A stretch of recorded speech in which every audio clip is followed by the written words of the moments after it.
ಎಲ್ಲರಿಗೂ ನಮಸ್ಕಾರ. ಇವತ್ತಿನ ಈ ಕಥಾ ವಿಶ್ಲೇಷಣೆಗೆ ಸ್ವಾಗತ. ನಾವಿವತ್ತು ಒಂದು ತುಂಬಾನೇ ಸರಳವಾದ ಆದರೆ ತುಂಬಾನೇ ಆಳವಾದ ಅರ್ಥ ಇರೋ ಒಂದು ಕಥೆಯನ್ನ ನೋಡೋಣ. 2 ಮಡಿಕೆಗಳ ಕಥೆ ಇದು. ನಮ್ಮಲ್ಲಿರೋ ಕೊರತೆಗಳಲ್ಲೇ, ನಮ್ಮ ಅಪೂರ್ಣತೆಗಳಲ್ಲೇ ಒಂದು ಅದ್ಭುತವಾದ ಶಕ್ತಿ ಅಡಗಿದೆ ಅನ್ನೋದನ್ನ ಈ ಕಥೆ ನಮ್ಗೆ ಹೇಳ್ಕೊಡುತ್ತೆ. ಒಂದು ಕ್ಷಣ ಯೋಚ್ನೆ ಮಾಡಿ ನೋಡಿ. ನಮ್ಮ ಜೀವನದಲ್ಲಿ ನಾವು ಯಾವುದನ್ನ ನಮ್ಮ ಅತಿದೊಡ್ಡ ವೀಕ್ನೆಸ್ ಅನ್ಕೊಳ್ತೀವೋ ಅದೇ ನಮ್ಮ ಅತಿದೊಡ್ಡ ಶಕ್ತಿಯಾಗ್ಬೇಕ್ರೆ ಹೇಗಿರುತ್ತೆ? ಹೌದು, ಇದೇ ಪ್ರಶ್ನೆ ನಮ್ಮ ಇವತ್ತಿನ ಕಥೆಯ ಜೀವಾಳ. ಬನ್ನಿ, ಈ ಕಥೆ ನಮ್ಮನ್ನ ಎಲ್ಲಿಗೆ ಕರ್ಕೊಂಡು ಹೋಗುತ್ತೆ ಅಂತ ನೋಡೋಣ. ಸರಿ, ಹಾಗಿದ್ರೆ ಕಥೆ ಶುರು ಮಾಡೋಣ. ಈ ಕಥೆ ನಡೆಯೋದು ಒಂದು ಸುಂದರವಾದ ಚಿಕ್ಕ ಹಳ್ಳಿಯಲ್ಲಿ. ಆ ಹಳ್ಳಿಯಲ್ಲಿ ಒಬ್ಬ ರೈತ ಇದ್ದ. ತುಂಬಾನೇ ಶ್ರಮಜೀವಿ. ಅವನದೊಂದು ದಿನಚರ್ಯ ಇತ್ತು. ಪ್ರತಿದಿನ ಬೆಳಗಾಗೋ ಮುಂಚೆ ಎದ್ದು ತನ್ನ ಹೆಗಲ ಮೇಲೆ 2 ಮಣ್ಣಿನ ಮಡಿಕೆಗಳನ್ನ ಹೊತ್ತುಕೊಂಡು ದೂರದಲ್ಲಿದ್ದ ಬಾವಿಯಿಂದ ನೀರ್ ತರಲಿಕ್ಕೆ ಹೋಗ್ತಿದ್ದ. ಈ 2 ಮಡಿಕೆಗಳಿದ್ವಲ್ಲ, ಒಂದಕ್ಕೊಂದು ಪೂರ್ತಿ ವ್ಯತಿರಿಕ್ತ. ಒಂದು ಮಡಿಕೆ ಏನಪ್ಪಾ ಅಂದ್ರೆ ಎಕ್ದಮ್ ಪರ್ಫೆಕ್ಟ್, ಒಂದೇ ಒಂದ್ ಹನಿ ನೀರನ್ನು ಚೆಲ್ದೆ ತಂದಿದ್ದ ನೀರನ್ನ ಪೂರ್ತಿಯಾಗಿ ಮನೆಗೆ ತಲುಪಿಸ್ತಾ ಇತ್ತು. ಅದಕ್ಕೆ ತನ್ನ ಬಗ್ಗೆ ಸಿಕ್ಕಾಪಟ್ಟೆ ಹೆಮ್ಮೆ. ಇನ್ನೊಂದು ಮಡಿಕೆ ಪಾಪ, ಅದರಲ್ಲಿ ಒಂದು ಸಣ್ಣ ಬಿರ್ಕು ಇತ್ತು. ಹಾಗಾಗಿ ಬಾವಿಯಿಂದ ಮನೆಗೆ ಬರುವಷ್ಟರಲ್ಲಿ ಅರ್ಧದಷ್ಟು ನೀರು ಸೋರಿ ಹೋಗ್ತಿತ್ತು. ಈ ಕಾರಣಕ್ಕೆ ಅದಕ್ಕೆ ಯಾವಾಗ್ಲೂ ನೋವು, ಅವಮಾನ ಕಾಡ್ತಾ ಇತ್ತು. ದಿನ ಕಳೀತಾ ಆ ಬಿರುಕು ಬಿಟ್ಟ ಮಡಿಕೆಯ ಮನಸ್ಸಲ್ಲಿ ಅವಮಾನದ ಭಾರ ಜಾಸ್ತಿಯಾಗ್ತಾನೇ ಹೋಯ್ತು. ಅದರ ದುಃಖಕ್ಕೆ ತುಪ್ಪ ಸುರಿದ್ಹಾಗೆ ಆ ಪರಿಪೂರ್ಣ ಮಡಿಕೆ ಇತ್ತಲ್ಲ, ಅದು ಆಡೋ ಚುಚ್ಚು ಮಾತುಗಳು ಅದರ ನೋವನ್ನ ಇನ್ನಷ್ಟು ಹೆಚ್ಚು ಮಾಡ್ತಿದ್ವು. ಪ್ರತಿದಿನ ದಾರಿಯಲ್ಲಿ ಬರುವಾಗ ಆ ಪರ್ಫೆಕ್ಟ್ ಮಡಿಕೆ ತುಂಬಾನೇ ಅಹಂಕಾರದಿಂದ ಹೇಳ್ತಿತ್ತು, ನೋಡ್ಕೊ ನಿನ್ನನ್ನ, ನೀನು ಯಾವುದಕ್ಕೂ ಲಾಯಕ್ಕಿಲ್ಲ, ದಾರಿಯಲ್ಲೇ ಅರ್ಧ ನೀರನ್ನ ಚೆಲ್ಲಿ ಹಾಕ್ತೀಯ, ನೀನು ಬರೀ ಒಂದು ಹೊರೆ ಅಷ್ಟೇ. ಇದೇ ರೀತಿ ಪದೇ ಪದೇ ಟೀಕೆಗಳನ್ನ ಕೇಳ್ತಾ ಆ ಒಡೆದ ಮಡಿಕೆಗೆ ಏನಾಯ್ತು ಅಂದ್ರೆ, ಹೌದು, ನಾನು ನಿಜವಾಗ್ಲೂ ನಿಷ್ಪ್ರಯೋಜಕ ಅಂತ ಅದೇ ನಂಬೋಕೆ ಶುರು ಮಾಡಿಬಿಡ್ತು. ಆ ಅವಮಾನ ಏನಿದೆಯಲ್ಲ, ಅದು ನಾನು ಯಾರಿಗೂ ಬೇಡ ಅನ್ನೋ ಒಂದು ಗಟ್ಟಿ ನಂಬಿಕೆಯಾಗಿ ಅದರ ಮನಸ್ಸಲ್ಲಿ ಕೂತ್ಬಿಡ್ತು. ಆದರೆ ಯಾವಾಗ್ಲೂ ಕತ್ಲೆ ಇರೋದಿಲ್ಲ ಅಲ್ವಾ, ಬೆಳಕು ಬಂದೇ ಬರುತ್ತೆ. ಹಾಗೆ ಒಂದು ದಿನ ತನ್ನ ನೋವನ್ನೆಲ್ಲ ಸಹಿಸೋಕಾಗ್ದೆ ಆ ಒಡೆದ ಮಡಿಕೆ ಹೇಗೋ ಧೈರ್ಯ ಮಾಡಿ ರೈತನತ್ರ ಮಾತಾಡೋಕೆ ನಿರ್ಧಾರ ಮಾಡ್ತು. ಆ ಒಂದು ಕ್ಷಣ ಕಥೆಯ ದಿಕ್ಕನ್ನೇ ಪೂರ್ತಿಯಾಗಿ ಬದಲಾಯಿಸ್ಬಿಡ್ತು.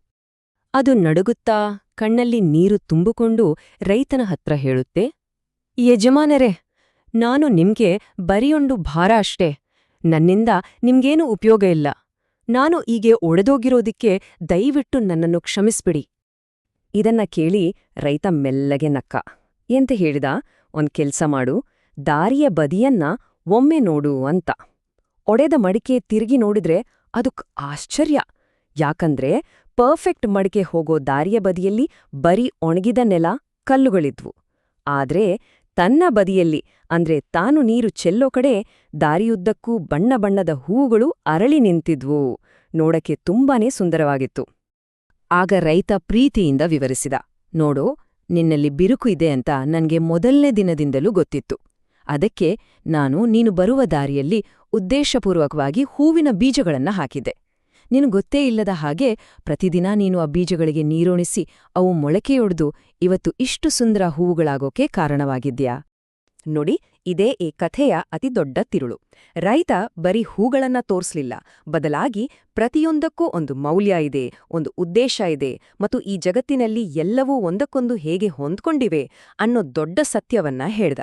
ಪ್ರತಿಯೊಂದಕ್ಕೂ ಅದರದೇ ಆದ ಒಂದು ವಿಶೇಷವಾದ ಜಾಗ, ಒಂದು ಪಾತ್ರ ಇದೆ ಅಂತ ಆತ ತೋರ್ಸ್ಕೊಟ್ಟ. ಆ ರೈತನ ಜ್ಞಾನವನ್ನ ನಾವು 3 ಸರಳ ಅಂಶಗಳಾಗಿ ಅರ್ಥ ಮಾಡ್ಕೋಬೋದು. ಮೊದಲನೇದು, ಪ್ರತಿಯೊಬ್ಬರಲ್ಲೂ ಪ್ಲಸ್ ಪಾಯಿಂಟ್ಸು ಇರುತ್ತೆ, ಮೈನಸ್ ಪಾಯಿಂಟ್ಸ್ ಕೂಡ ಇರುತ್ತೆ. ಎರಡನೇದು, ನಮ್ಮ ಪ್ರತಿಯೊಂದು ಗುಣ, ಅದು ನಮ್ಮ ಶಕ್ತಿ ಇರಲಿ, ದೌರ್ಬಲ್ಯ ಇರಲಿ, ಅದಕ್ಕೊಂದು ವಿಶೇಷವಾದ ಉದ್ದೇಶ ಇದ್ದೇ ಇರುತ್ತೆ. ಮತ್ತು ಮೂರನೇದು, ಇದೆಲ್ಲವೂ ಅಂದ್ರೆ ಈ ಎಲ್ಲ ವ್ಯತ್ಯಾಸಗಳು ಒಟ್ಟಿಗೆ ಸೇರಿದಾಗ ಮಾತ್ರ ಈ ಜಗತ್ತು ಪೂರ್ಣ ಆಗುತ್ತೆ, ಸುಂದರವಾಗಿ ಕಾಣುತ್ತೆ. ಇದನ್ನ ಹೀಗೆ ನೋಡಿ, ಆ ಪರ್ಫೆಕ್ಟ್ ಮಡಿಕೆ, ಅದರ ಮುಖ್ಯ ಕೆಲ್ಸ ನೀರ್ ತರೋದು. ಅದು ಮನೆಗೆ ಆಧಾರ, ಜೀವನಕ್ಕೆ ಅವಶ್ಯಕ.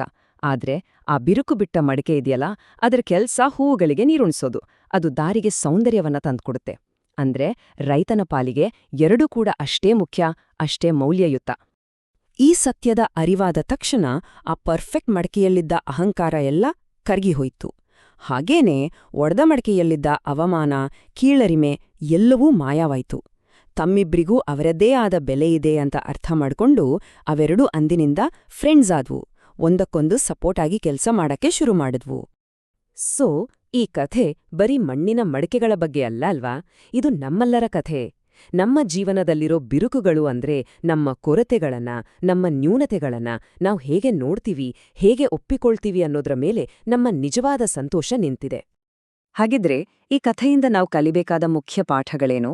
ಮೊದಲನೇದಾಗಿ, ನಾವೆಲ್ಲರೂ ಪರ್ಫೆಕ್ಟ್ ಮತ್ತು ಇಂಪರ್ಫೆಕ್ಟ್ ಗುಣಗಳ ಒಂದು ಮಿಕ್ಸ್ಚರ್. ನಮ್ಮಲ್ಲಿರೋ ಶಕ್ತಿಯನ್ನ ಅಹಂಕಾರಕ್ಕೆ ಬಳಸಬಾರ್ದು, ವಿನಯದಿಂದ ಬಳಸಬೇಕು.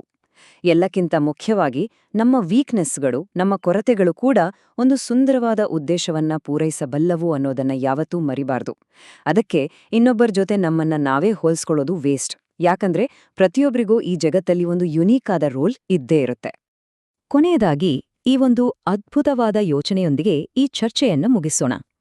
ನಮ್ಮ ಬಿರುಕುಗಳೇ, ನಮ್ಮ ಕೊರತೆಗಳೇ ಈ ಜಗತ್ತಲ್ಲಿ ಅತೀ ಸುಂದರವಾದ ಹೂವುಗಳನ್ನ ಅರಳಿಸೋಕೆ ಸಾಧ್ಯ ಅನ್ನೋದನ್ನ ಯಾವತ್ತೂ ಮರೆಯೋದ್ಬೇಡ. ನಮ್ಮನ್ನ ವಿಶೇಷರನ್ನಾಗಿ ಮಾಡೋದು ನಮ್ಮ ಪರ್ಫೆಕ್ಷನ್ ಅಲ್ಲ, ನಮ್ಮ ಇಂಪರ್ಫೆಕ್ಷನ್ಗಳು. ಅದೇ ನಮ್ಮ ನಿಜವಾದ ಸೌಂದರ್ಯ.